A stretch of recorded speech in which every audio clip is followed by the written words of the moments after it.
Hello everyone, welcome to SSC नगर।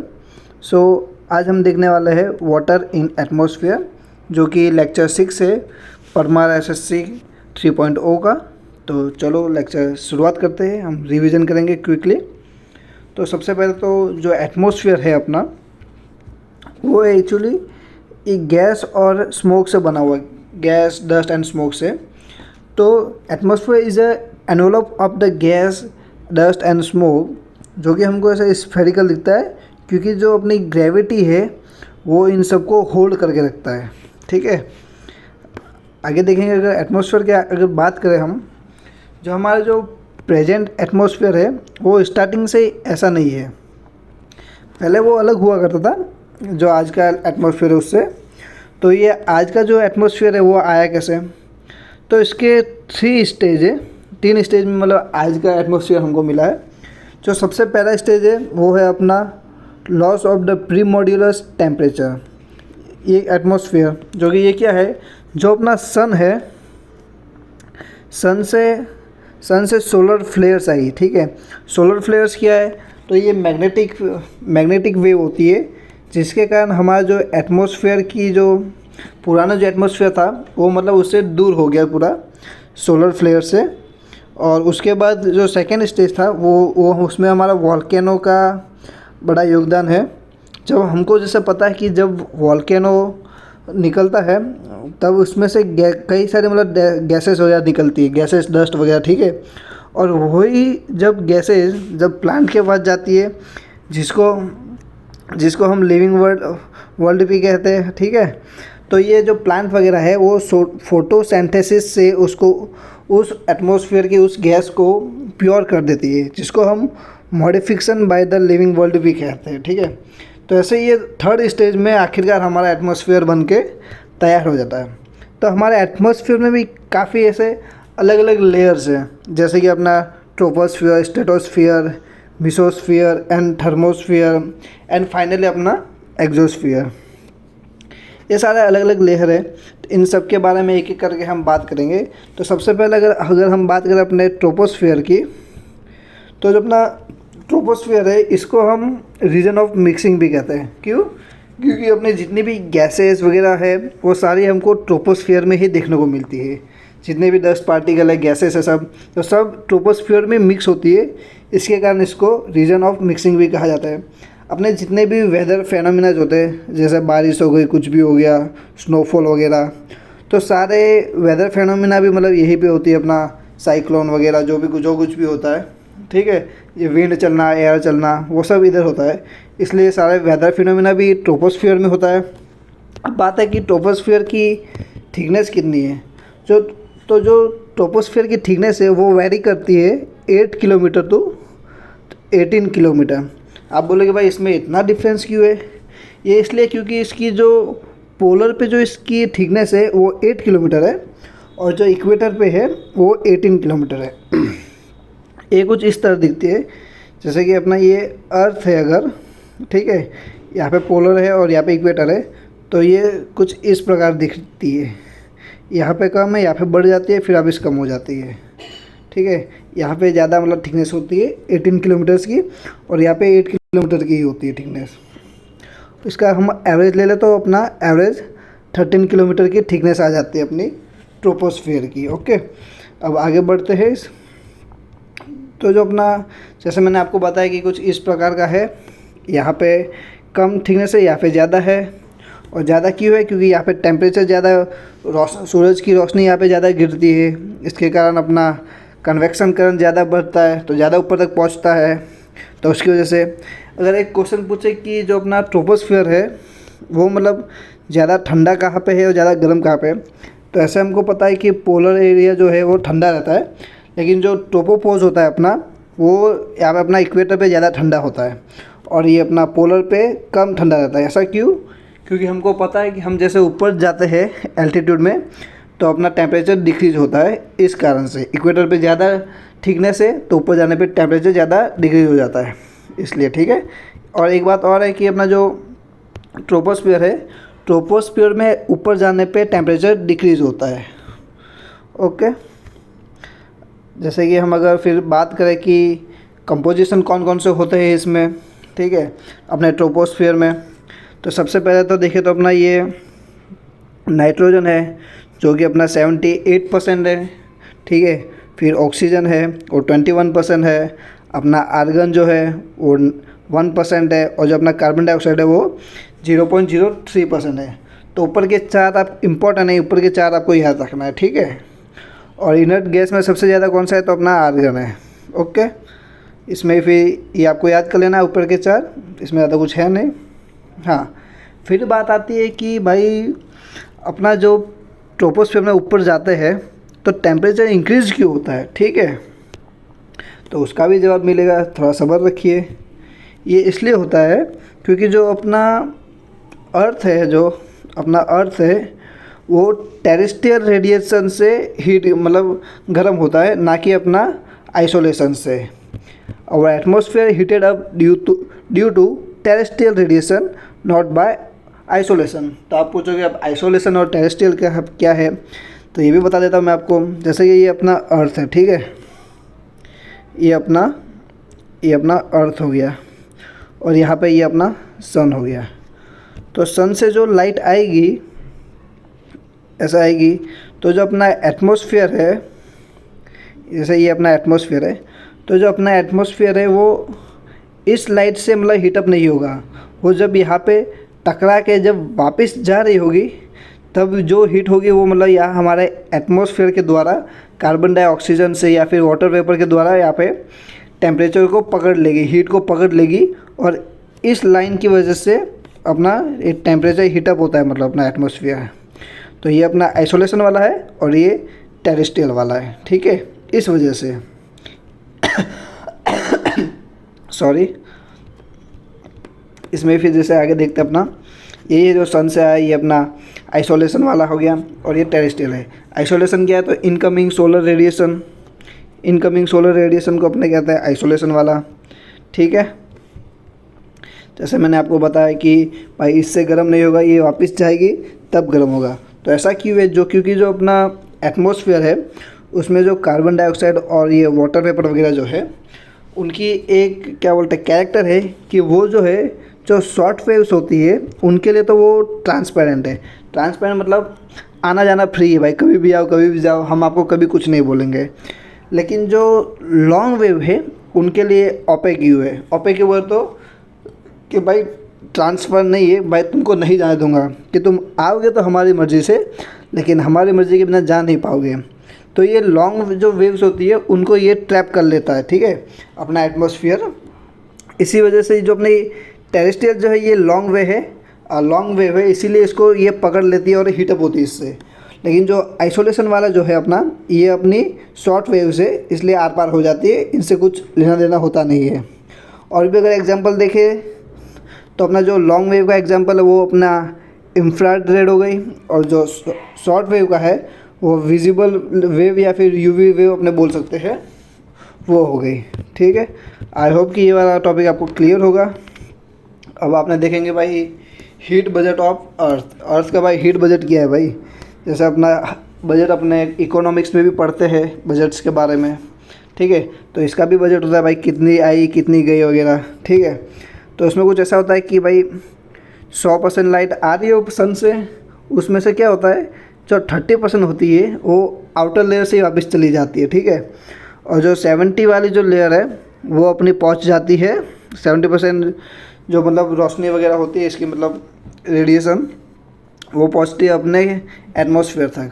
अपने atmosphere में से भी फिर वापस आधे से ज़्यादा मतलब रिफ्लेक्ट हो जाती है, अपने एटमॉस्फेयर में से आधे से ज़्यादा रिफ्लेक्ट हो जाएगी अपनी क्लाउड्स वगैरह से।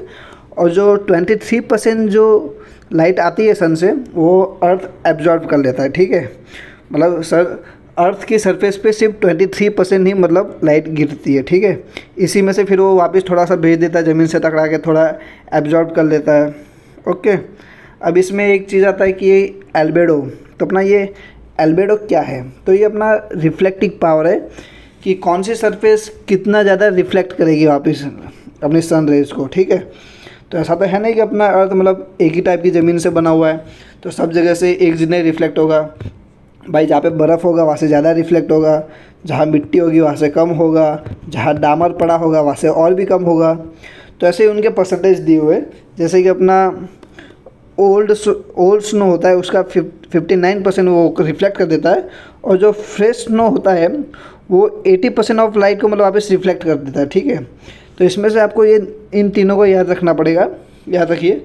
और एक बात और भी है, जो अपना ये एसफाल्ट होता है, ये अपना डामर होता है, इसका सबसे कम रिफ्लेक्टिंग पावर होता है, ये सबसे कम मतलब रिफ्लेक्ट करता है, ठीक है। इसमें आप इन तीनों का आपको याद रखना है कि फ्रेश स्नो का सबसे ज़्यादा होता है 80%, ओल्ड का 59, और सी आइस जो होता है उसका 35 होता है।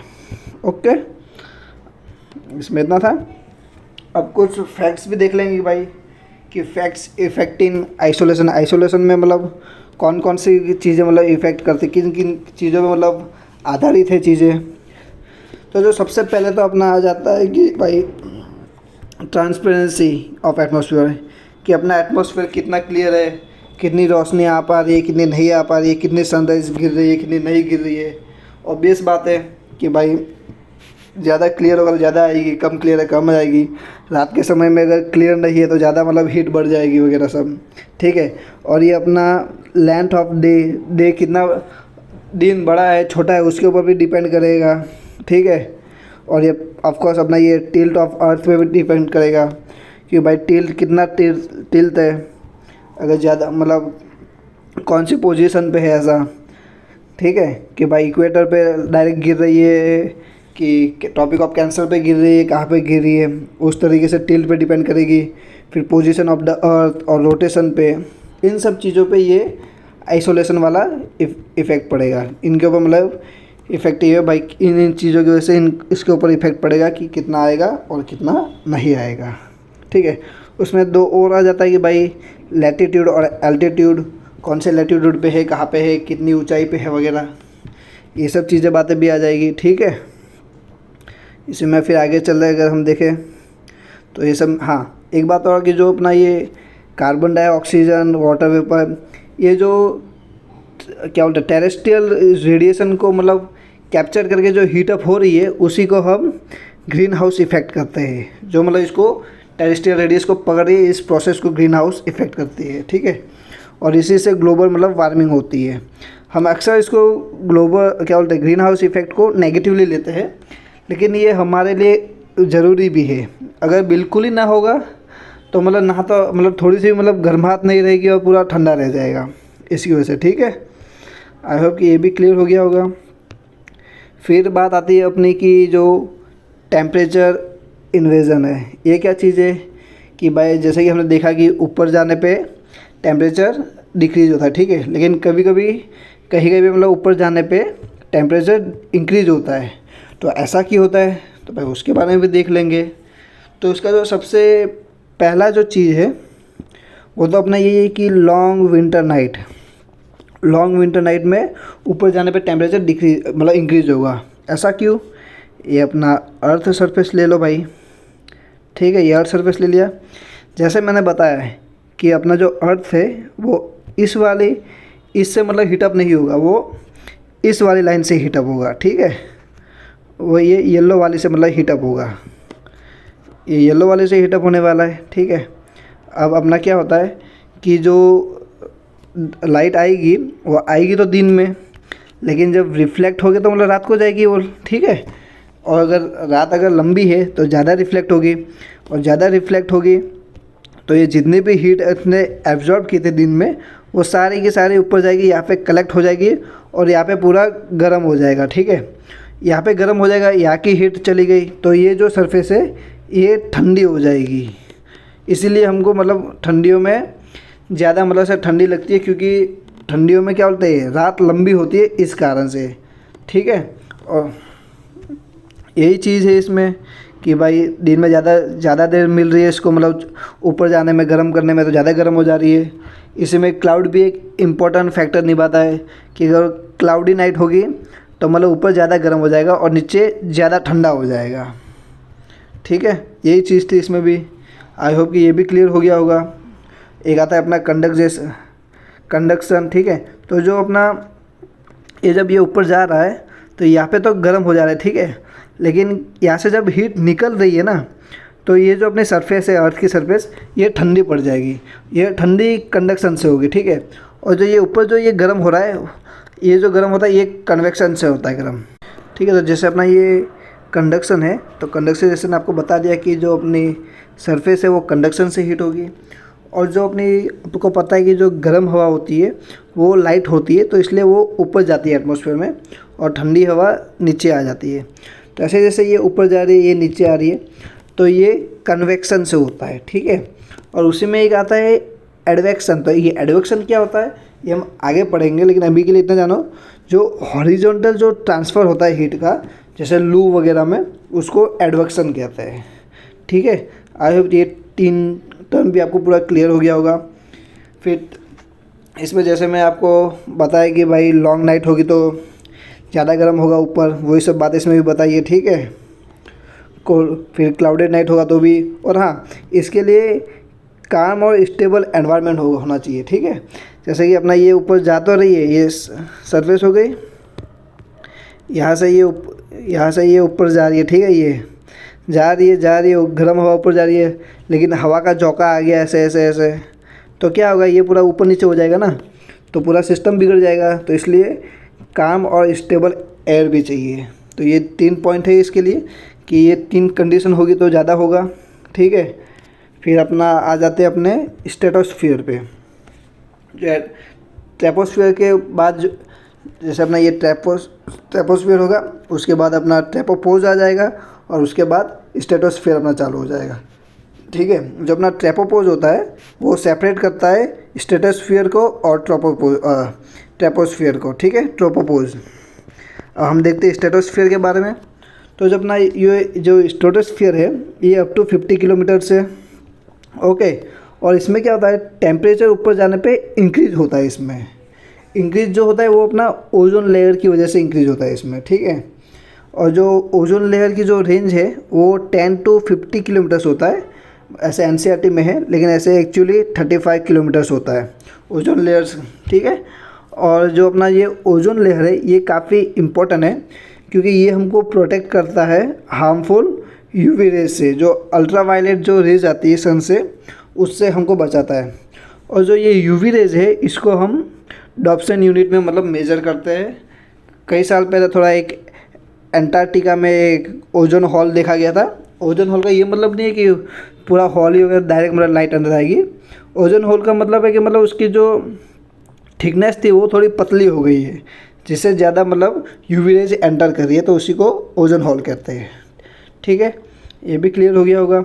अब जो ये ओजोन लेयर को इफ़ेक्ट क्या करता है, कि होता कैसे है भाई ये ओजोन हॉल्स वगैरह, तो जो अपना ये CFSC और ये फेरॉन्स जो है अपनी गैसेस, इनकी वजह से ये ओजोन क्या बोलते हैं डिप्लीशन होता है, ये ओजोन लेयर को नुकसान पहुंचाता है, ठीक है, उसकी वजह से। और अपना स्ट्रेटोस्फीयर ही कोई अपने एरोप्लेन फ्लाई वाला भी करते हैं, ठीक है, इसी में मतलब अपना एरोप्लेन फ्लाई करता है, ठीक है। तो इतना ही है। और क्या बोलते हैं, ओजोन को O3 से कहते हैं, और ओजोन डे हम 16 सितंबर को मतलब सेलिब्रेट करते हैं, ठीक है। ये हो गया। इसके बाद अभी आगे चलते हैं। ये 16 सितंबर को हम सेलिब्रेट करेंगे इसको। फिर इसके बाद अपना आ जाता है कि मेसोस्फीयर। तो जो मेसोस्फीयर में वापस हम जब ऊपर जाएंगे तो फिर से अपना टेम्परेचर डिक्रीज होने लगेगा, ठीक है। और जो भी अपना ये मेटियोराइट्स और ये मेटियोराइट है, ये जो भी मतलब एक्टिविटी होती है जहाँ पे ये मेटियोर जो जलता है, वो सब फिनोमिना हमको मेसोस्फीयर में देखा जाता है, ठीक है। और ये जो मेसोस्फीयर है ये कोल्डेस्ट लेयर है एकदम, और ये अप टू 80 किलोमीटर्स हमको देखने को मिलती है, ठीक है। और इसी के बाद अपना आ जाता है थर्मोस्फीयर, और इसी को हम आयनोस्फीयर भी कहते हैं, ठीक है। इसमें कई सारे मतलब फ्री आयन्स है, ठीक है। और इसी में क्या होता है, अपने जो रेडियो वेव्स है जब ऊपर जाती है तो इसी लेयर से हमको वापस वो रिफ्लेक्ट होती है। जो अपनी रेडियो वेव है वो जाते इन आयन से टकराती है और ऐसे वापस रिटर्न हो जाती है, ठीक है। तो रेडियो वेव थर्मोस्फीयर या फिर आयनोस्फीयर से रिफ्लेक्ट होती है, और ये जो थर्मोस्फीयर है ये वार्मेस्ट लेयर है, ओके। इतना ही था इसमें भी। और एक अपना होता है कि ये क्या बोलते हैं, कर्मन लाइन क्या होता है। तो कर्मन लाइन ये है कि जहाँ पे मतलब बाउंड्रीज वह जहाँ पे एटमॉस्फेयर एंड हो जाता है और आउटर स्पेस चालू हो जाता है, उसको कर्मन लाइन कहते हैं अपने। ठीक है, ये है यहाँ पे आप देख सकते हो ट्रोपोस्फियर है, ये अपना ट्रोपोपोज होगा यहाँ पे अपना स्ट्रेटोपोज होगा। ठीक है, इसको याद अगर ऐसे डायरेक्ट याद कर लोगे तो ज़्यादा सही रहेगा, और ऐसे ट्रिक चाहिए तो इसकी भी एक ट्रिक है, जैसे कि अपना thank you so much the x, thank you से ट्रोपोस्फियर, सो मच सो से ये अपना स्ट्रेटोस्फियर, मच से ये मेसोस्फियर और द से थर्मोस्फियर, एक्स से एक्सोनोस्फियर। ठीक है, यहाँ पे देख सकते हो कि यहाँ पे मेसोस्फियर में ये एक्टिविटी होती है। ठीक है, और इतना ही था। और जो अपना हॉट बलून है ये अपना ट्रोपोस्फियर में उड़ता है। ठीक है, सैटेलाइट्स और ये रॉकेट वगैरह अपना एक्सोस्फियर में। ठीक है, इतना ही था। और एक चीज़ ट्रोपोस्फियर में एक बाकी चीज़ रह गई थी, वो था अपना रेट ऑफ लैप्स। ये रेट ऑफ लैप्स क्या है, तो इसका मतलब ये है कि मतलब कितना ऊपर जाने पे कितना डिग्री मतलब कितना टेम्परेचर डिक्रीज हो रहा है या इंक्रीज हो रहा है। तो याद रखना जो ट्रोपोस्फियर में जो रेट ऑफ लैप्स है वो 6.5 सेल्सियस पर किलोमीटर है। हर 1 किलोमीटर ऊपर जाने पे 6.5 डिग्री घट जाएगा। या फिर इसको ये भी बोल सकते हैं कि 165 मीटर में 1 सेल्सियस डिग्री घट जाता है। ठीक है, इतना था ये अपना एटमॉस्फेयर का। आई होप कि क्लियर होगा आप सबको। आगे चलते हैं अभी। फिर अपना आ जाता है वाटर के बारे में कि अपने का कितना वाटर है अपने यहाँ पे। तो जैसे कि हमको पता ही है कि अपने यहाँ पे 71% तो अपना वाटर ही है और 29% लैंड है। ठीक है, और इस 71% में भी अपना 97% जो वाटर है वो सॉल्ट वाटर है, खारा पानी है। और जो अपने पीने लायक जो पानी है वो सिर्फ 2.8% है। ठीक है, या फिर कहीं कहीं पे 2.7% भी होगा। ठीक है, तो और जो ये 2.8% है या फिर 2.5 या 2.7 बोल सकते अपने, इसमें से जो सबसे ज़्यादा बड़ा भाग है वो अपना ग्लेशियर में जमा हुआ है। ठीक है, ग्लेशियर में कितना जमा हुआ है, तो 68.7% अपना फ्रेश वाटर ग्लेशियर में जमा हुआ है। ये परसेंटेज आपको याद रखना है इस ग्लेशियर का। सबसे ज़्यादा ग्लेशियर में है अपना फ्रेश वाटर, उसके बाद अपना ग्राउंड वाटर में है, ग्राउंड में वाटर है अपना फ्रेश वाटर, उसके बाद अपना जो लेक वगैरह होता है इन सब में आ जाता है। ठीक है, तो आपको इसमें जो याद रखना है वो अपना ग्लेशियर है और इसका परसेंटेज भी फ्रेश वाटर के लिए। ठीक है, आई होप क्लियर होगा ये सब। चलो तो अब बात करते हैं अपने वाटर साइकिल की। तो जैसे कि अपना जो वाटर रहेगा, कहीं पे वाटर रहेगा तो उसके ऊपर हीट पड़ेगी तो वो अपना उसका इवोपरेशन होगा, और जैसे ही वो ऊपर चला जाएगा तो उसका कंडेंसेशन हो जाएगा। ठीक है, ऊपर ठंडी रहेगी इसके लिए।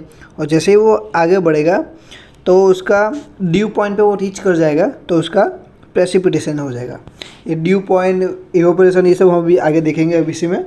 तो ये सिंपल साइकिल है जो हम अपने 5th स्टैंडर्ड से पढ़ते आए, उसी को हम वाटर साइकिल कहते हैं। ठीक है, इसमें ज़्यादा एक्सप्लेनेशन की ज़रूरत है नहीं फ़िलहाल, तो हम आगे बढ़ते हैं। और जैसे कि अपना इसी को जो वाटर साइकिल है इसी को हम हाइड्रोलॉजिकल साइकिल भी कहते हैं। ठीक है, और जहाँ पे हमको लिथोस्फीयर, एटमॉस्फेयर और हाइड्रोस्फीयर ये जब तीनों मिल जाता है, तो जहाँ पे ये तीनों मिलता है वहीं पे कोई भी लाइफ मतलब लिविंग लाइफ पॉसिबल है। ठीक है, अब आगे बढ़ते हैं अपने। ये हो गया। तो हाँ, अब बात करते हैं कि इवोपरेशन क्या है। तो ऐसा तो पता ही होगा सबको, जो अपना इवोपरेशन मतलब होता है कि लिक्विड से गैस में जो ट्रांसफ़र हो जाता है। ठीक है, जो वाटर है वो हीटअप होके वाटर वेपर में कन्वर्ट हो जाता है, उसी को अपने इवोपरेशन कहते हैं। और जो रेट ऑफ इवोपरेशन होता है उसको हम लेटेंट हीट ऑफ फ्यूजन कहते हैं। ठीक है, ये जो रेट ऑफ इवोपरेशन है ये कई सारी चीज़ों पे डिपेंड करता है, जैसे अपना वाटर बॉडी का मतलब सरफेस एरिया कितना है उस पर भी डिपेंड करेगा, ह्यूमिडिटी पे भी डिपेंड करता है। ठीक है, तो इसमें मतलब ज़्यादा डीप में जाने की ज़रूरत है नहीं, ये हम सब हम केमिस्ट्री में देखने वाले हैं आगे। तब हम आगे देखेंगे अपना ह्यूमिडिटी। ये टॉपिक आप अच्छे से देखना क्योंकि इसी में मतलब आगे का आपको सब इसी से समझ आने वाला है। ठीक है, तो ह्यूमिडिटी क्या होता है? ह्यूमिडिटी मतलब जो अपने एटमॉस्फेयर में जो वाटर प्रेजेंट है उसको ह्यूमिडिटी कहते हैं। जैसे कि अगर आप फ्रिज से कोई बोतल निकालें और बाहर रखेंगे तो आप देखोगे कि जो बोतल है कुछ ही टाइम पे उसके ऊपर से पानी पानी दिखने लग जाएगा। तो वो पानी कहाँ से आया? तो वो पानी पहले से ही एटमॉस्फेयर में प्रेजेंट था, बस ये थोड़ा ठंडी सरफेस के कांटेक्ट में आके वो क्या बोलते हैं, वो वाटर में मतलब कन्वर्ट हो गया। ठीक है, अब अच्छे से देखेंगे इसको कि ह्यूमिडिटी क्या है। तो ह्यूमिडिटी जैसे मैंने आपको बता दिया कि amount of the water vapour present in atmosphere. ठीक है, इसमें पे ह्यूमिडिटी के भी मतलब दो टाइप होते हैं, एक एब्सोल्यूट ह्यूमिडिटी और एक रिलेटिव। एब्सोल्यूट अगर आसान भाषा में बोले तो एब्सोल्यूट मतलब औकात कितनी है उसकी, और रिलेटिव बोले तो मतलब उसके पास कितना है। तो एब्सोल्यूट क्या है?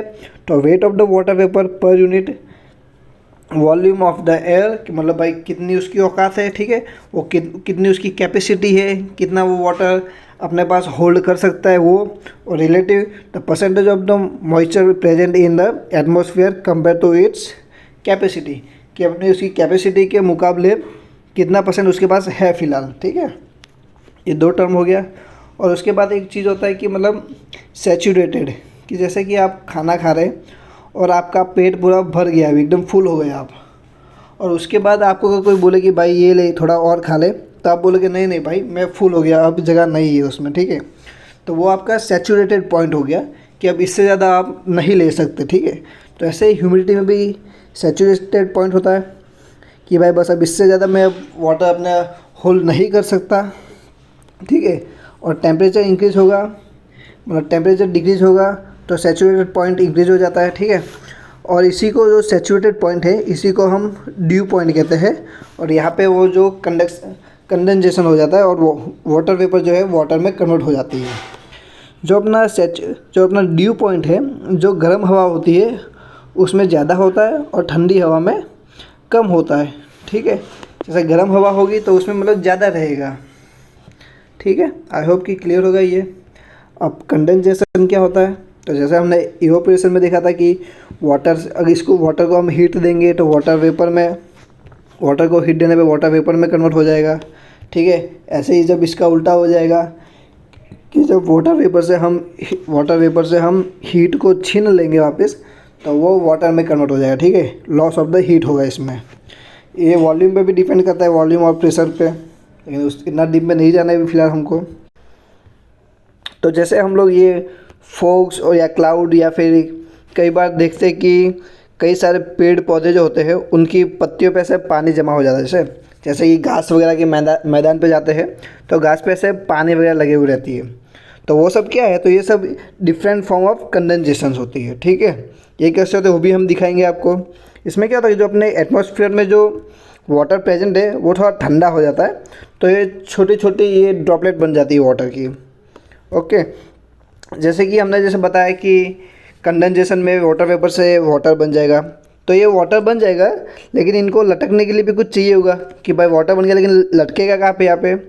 तो ये जिन चीज़ पे लटकता है उसको हम हाइड्रोस्कोपिक न्यूक्लियाई कहते हैं। तो ये क्या होती है? जो हमारी एटमॉस्फेयर में जो डस्ट पार्टिकल वगैरह जो होते हैं उसी को हम हाइड्रोस्कोपिक न्यूक्लियाई कहते हैं। ये जो कंडेंसेशन से जो वाटर बनता है वो इन्हीं डस्ट वगैरह को से जकड़ के पकड़ के मतलब लटक जाते हैं बीच में ही। ठीक है, तो उसी वजह से हमको जो फॉग वगैरह दिखते हैं, ये सब फॉग वगैरह दिखते हैं। और फिर अपना ये फॉग होता है और मिस्ट होता है, तो इनमें क्या डिफरेंस है? तो जो अपना मिस्ट होता है इसमें क्या है कि जो अमाउंट ऑफ मॉइस्चर है ये ज़्यादा होता है, और जो फॉग में होता है वो कम होता है। इसी प्रकार जो फॉग होता है उसमें जो विजिबिलिटी होती है जो कम होती है। हम फॉग होगा तो हम कम देख पाएंगे। ठीक है, और जो मिस्ट होता है उसमें जो मतलब हाइड्रोस्कोपिक जो न्यूक्लियाई होते हैं वो मतलब ऐसे बड़े बड़े होते हैं जो वाटर, और इसमें एकदम छोटे छोटे होते हैं वाटर वाला। ठीक है, और ऐसे ही ये जब घास पे वगैरह जो ये ठंडी पड़ जाती है तो ऐसे ड्यू के फॉर्म में से जम जाता है वाटर वहाँ पे। ठीक है, एक आपने नाम सुना होगा क्लाउड सीडिंग का। तो क्या होता है कि जब भी मतलब बारिश वगैरह नहीं होती है या कुछ ऐसा नहीं होता है तो हम उसके लिए हम क्या करते हैं? क्लाउड सीडिंग करते हैं। उसमें क्या करते हैं कि हम जो हाइड्रोस्कोपिक जो न्यूक्लियाई होते हैं वो हम अपने से ऐड कर देते हैं। और वो कौन सा होते हैं? तो हम जो ऐड करते हैं वो होता है अपना सिल्वर आयोडाइड या फिर पोटेशियम आयोडाइड। ठीक है, ये चीज़ होती है। और कई बार आपने देखा है कि जब अपना एरोप्लेन वगैरह से उड़ता है, एरो रॉकेट वगैरह, तो पीछे ऐसे वाइट कलर का ऐसे ऐसे छोड़ देता है, ठीक है। तो वो क्या होता है, वो भी कंडेंसेशन का ही एक वो क्या बोलते हैं फॉर्म बोल सकते हैं हम, कि जब वो प्रेशर से जब जो वो छोड़ता है वो वाटर वेपर को छोड़ता है, और वो जैसे ही बाहर निकलता है तो ऊपर ठंडे एटमॉस्फेयर के कारण वो तुरंत ही जम जाता है, जो कंडेंसेशन हो जाता है उसका, ठीक है। तो वही हमको ऐसे क्लाउड के फॉर्म में ऐसे दिखता है, ठीक है। आई होप ये क्लियर होगा। तब हम अभी अपने आ जाते हैं कि डिफरेंट टाइप ऑफ क्लाउड्स देखेंगे हम अभी, ठीक है। तो ऐसा तो कई सारे टाइप के क्लाउड्स वगैरह होते हैं, ठीक है, लेकिन हमको जो मेनली जो पढ़ना है, मेनली हमको सिर्फ ये 3 टाइप के मतलब क्लाउड के बारे में देखना है, क्योंकि मेनली ये 3 ही टाइप के मतलब अपने एसएससी में पूछे जाते हैं। तो पहला अपना है निम्बस, फिर अपना ये सीरस हो जाता है, और फिर अपना ये क्यूमुलस हो जाता है, ठीक है। तो जो अपना निम्बस जो बादल होता है वो एक्चुअली रेन बियरिंग होता है। सिर्फ निम्बस ही बादल मतलब रेन करवाता है। जो रेन वाला बादल है वो अपना निम्बस है, एकदम काला घना एकदम जो बादल होता है ना पूरा ऐसे, ये ऐसे ऐसे दिखता है पूरा एकदम काला घना जो बारिश करवाता है, वो अपना निम्बस क्लाउड होता है, ठीक है। ये क्या है, ये ओपेक होता है, ठीक है, और ग्रे कलर का दिखता है। ऐसे ही फिर अपना ये आ जाता है इसके ऊपर क्यूमुलस पे। क्यूमुलस बादल में क्या होता है कि जो क्यूमुलस बादल है उसकी जो सरफेस होती है नीचे वाला वो ऐसे एकदम फ्लैट होता है, और उसके ऊपर ये ऐसे ऐसे दिखता है, ये इस टाइप का फ्लैट सरफेस होती है उसकी, वूल शेप में होता है ये कुछ इस टाइप का, ठीक है, और फ्लैट बेस होता है इसका। फिर अपना जो सीरस है वो अपने को फेदर शेप में दिखता है, कुछ इस टाइप में ऐसे ऐसे दिखेगा, आइस क्रिस्टल्स वगैरह। और जो अपना ये क्यूमुलस है ये कभी कभी अगर 2-3 आपस में टकरा जाए, जमा हो जाए, तो कभी कभी बारिश कर सकते हैं। लेकिन जो ये सीरस है अपना सीरियस है, ये कभी भी मतलब बारिश नहीं कर सकता है, ठीक है। यहाँ पे भी आपको दिखा दे तो कौन सा बादल है, जैसे ये दिख रहा है आपको, ये सीरस है अपना, ठीक है, ये क्यूमुलस है अपना, और एक और बादल है ये स्ट्रेटस वाला। स्ट्रेटस में क्या होता है, जो स्ट्रेटस क्लाउड होता है वो एक्चुअली ऐसे लेयर बाय लेयर होता है। जैसे यहाँ पे आप देख सकते हो कि जो ये 1 लेयर, 2 लेयर, 3 लेयर, ऐसे लेयर बाय लेयर होता है। और जो ये 3 टाइप के हैं इन्हें में फिर आपस में से कॉम्बिनेशन बन जाता है, न्यूबुलस स्ट्रेटस हो गया वगैरह इस टाइप में, अपना ये क्यूमुलोनिमियस हो गया। तो जो अपना ये क्यूमुलोनिमियस है, वैसे ये जो बादल है ये वाला ये है, ये मतलब ऐसे वर्टिकली मतलब काफ़ी ऐसे ऊंचा होता है, वर्टिकली मतलब उसकी थिकनेस बहुत ज़्यादा होती है, और इसका जो टॉप होता है वो अपना एनुअल टॉप होता है, मतलब ऊपर से एकदम चौड़ा होता है। जो अपना जो साइक्लोन वगैरह में जो दिखता है, साइक्लोन में मोस्ट ऑफली यही वाला मतलब बादल होता है, ठीक है। तो आई होप ये क्लियर होगा। आगे देखते हैं अपने आगे इसमें क्या क्या है और, ठीक है, टाइप देख लिया। हाँ, एक बात और, जो अपनी क्लाउड्स की जो स्टडी है उसको हम निफ्योलॉजी कहते हैं, ठीक है। Nepho is the word for clouds, okay. तो ये मैंने आपको बता दिया स्ट्रेटस वाला कि लेयर बाय लेयर होता है। हाँ, ये लेयर को 3 टाइप में हम डिवाइड करते हैं, एक अपना लो क्लाउड, मिडल क्लाउड और हाई क्लाउड। ये इनके मतलब डिस्टेंस है, मतलब इनकी हाइट के ऊपर डिफरेंस होता है। जो अपना सीरस है वो 8,000 मीटर से 12,000 मीटर तक की ऊंचाई पे रहता है अपना, ठीक है। और अपना ये क्यूमुलस जो है ये 4,000 से 7,000 मीटर की ऊंचाई पे रहता है। और ये अपना ये बता ही दिया मैंने आपको, ये क्यूमुलोनिमियस वाला, ठीक है। एक अपना होता है ये सीरो स्ट्रेटस, इसमें क्या होता है ये होलो अराउंड द सन के आगे जो ऐसे होलो बना देता है, ठीक है। और सीरो क्यूमुलस भी होता है, ऐसे डॉट डॉट टाइप में पूरा ऐसे बिखरा सा दिखेगा आपको, ठीक है। तो बाकी सब इतना इंपॉर्टेंट नहीं है, मेन वही 3-4 जो मैंने आपको बताया वही है। और ये याद रखना है कि ये जो वाला है ये वाला अपने क्या बोलते हैं साइक्लोन में आता है, ठीक है। ये साइक्लोन वाला क्लाउड है अपना क्यूमुलोनिम्बस, ओके। फिर अपने पढ़ेंगे कि प्रेसिपिटेशन के बारे में पढ़ेंगे, प्रेसिपिटेशन क्या होता है। तो जो अपना प्रेसिपिटेशन क्या होता है कि जो मतलब बादल से जो बारिश वगैरह होती है ना, उसी को हम प्रेसिपिटेशन कहते हैं। तो ऐसा नहीं कि जो बारिश हो रही है उसी को प्रेसिपिटेशन कहते हैं।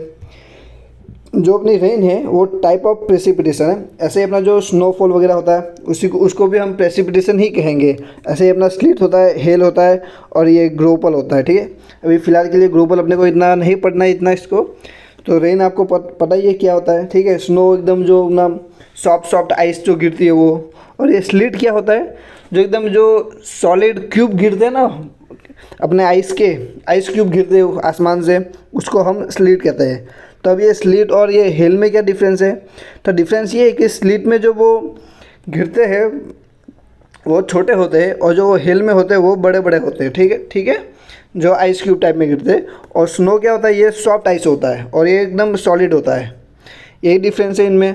और ये ग्रुप पर आपको पढ़ने की ज़रूरत है नहीं फ़िलहाल, तो इसमें इतना ही था ये चीज़। आगे देखते हैं हम। ठीक है, हाँ, जो अपना जो स्लिट है ये फ्रोजन एंड रीफ्रोजन फॉर्म है। ठीक है, रेन फॉर्म है।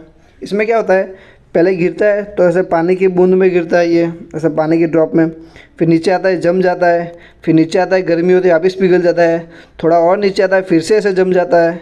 तो ये फ्रोजन एंड रीफ्रोजन है, ये कीवर्ड याद रखना स्लिट के लिए। ठीक है, frozen and refrozen. Okay, I hope clear होगा। अब इसमें भी डिफरेंट टाइप ऑफ रेनफॉल भी होते हैं। एक अपना होता है अपना ये कन्वेक्शनल रेनफॉल। तो ये कन्वेक्शनल रेनफॉल कौन सा है?